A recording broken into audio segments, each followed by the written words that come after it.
Hello friends, చూడండి chicken pakoda. అంటే chicken pakoda కాదు, చికెన్ ఫ్రై ఎంత బాగుంటుందంటే చూపిస్తాను చూడండి. దీంట్లో ఏమేమి వేయాలో మొత్తం. ఫస్ట్ వచ్చి ఇదిగోండి మిరప్పొడి వేయాలా. ఫస్ట్ మిరప్పొడి వేయాలా, దాని తర్వాత పసుపుడి వేయాలా, దాని తర్వాత గరం మసాలా, మిరియాల పొడి, ధనియాల పొడి, ఉప్పు, ఇదిగోండి అల్లం తెల్లగడ్డ పేస్టు, నిమ్మకాయ, ఇవన్నీ వేసుకోవాలి. క్వాంటిటీ చూపిస్తాను చూడండి. ఫస్ట్ వచ్చి మిరప్పొడి వేస్తున్నా చూడండి.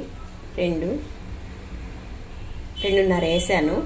దాని తర్వాత పసుపు వేస్తున్నాను, కొంచెం వేస్తున్నాను. ఇది వచ్చి 1/4 కిలోనే, ఇది ఎక్కువ కూడా కాదు, కొంచెం వేస్తున్నా. దాని తర్వాత ధనియాల పొడి కొంచెమే వేస్తున్నా, హాఫ్ గంట వేస్తున్నాను. ఇదిగోండి గరం మసాలా వేస్తున్నా. గరం మసాలా ఇది కూడా హాఫే వేస్తున్నాను. ఇదిగోండి మిరియాల పొడి వేస్తున్నాను, ఇది కూడా హాఫ్ వేస్తున్నాను. ఇదిగోండి అల్లం తెల్లగడ్డ పేస్టు ఇదిగోండి వేస్తున్నాను. దాంట్లో ఉప్పు మనకి ఎంత కావాలో అంత చూడండి, కొంచెంగా వేసుకోవాలా.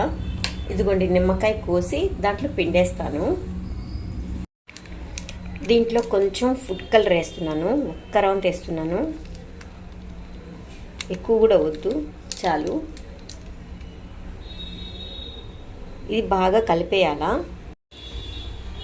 చూడండి ఇది మొత్తం కలిపేసాను. ఫ్రై చేసేటప్పుడు ఇది మళ్ళీ నేను ఫ్రై చేస్తాను. దాంట్లో ఏమంటే కరివేపాకు, పచ్చిమిరపకాయలు కొంచెం మధ్యలో చీల్చేసి నూనెలో వేసి వేయించినాక దాని తర్వాత ఈ చికెన్ ఎత్తి వేసేసి కొంచెం మూత పెట్టేయాలా. మూత పెట్టేస్తే మీకు సిమ్లో పెట్టేసి బాగా ఫ్రై చేస్తే బాగా సూపర్గా ఉంటుంది. దాంట్లో కొంచెం నిమ్మకాయ పిండుకొని కానీ ఆనియన్ పెట్టుకొని తింటే చాలా బాగుంటుంది. ఇది ఫ్రై చేసేటప్పుడు చెప్తాను, 1 అరగంట నానబెట్టాలా. ఓకే ఫ్రెండ్స్, చెప్తాను. ఇది చూడండి, షేర్ చేయండి, సబ్స్క్రైబ్ చేయండి, లైక్ చేయండి. ప్లీజ్ ఫ్రెండ్స్, లైక్ చేయండి, సబ్స్క్రైబ్ చేయండి. చూడండి, ఒక్కసారి ట్రై చేస్తే మాత్రం మీరు మర్చిపోలేరు. చాలా టేస్టీగా ఉంటుంది. ఒక్కసారి ట్రై చేసి చూడండి.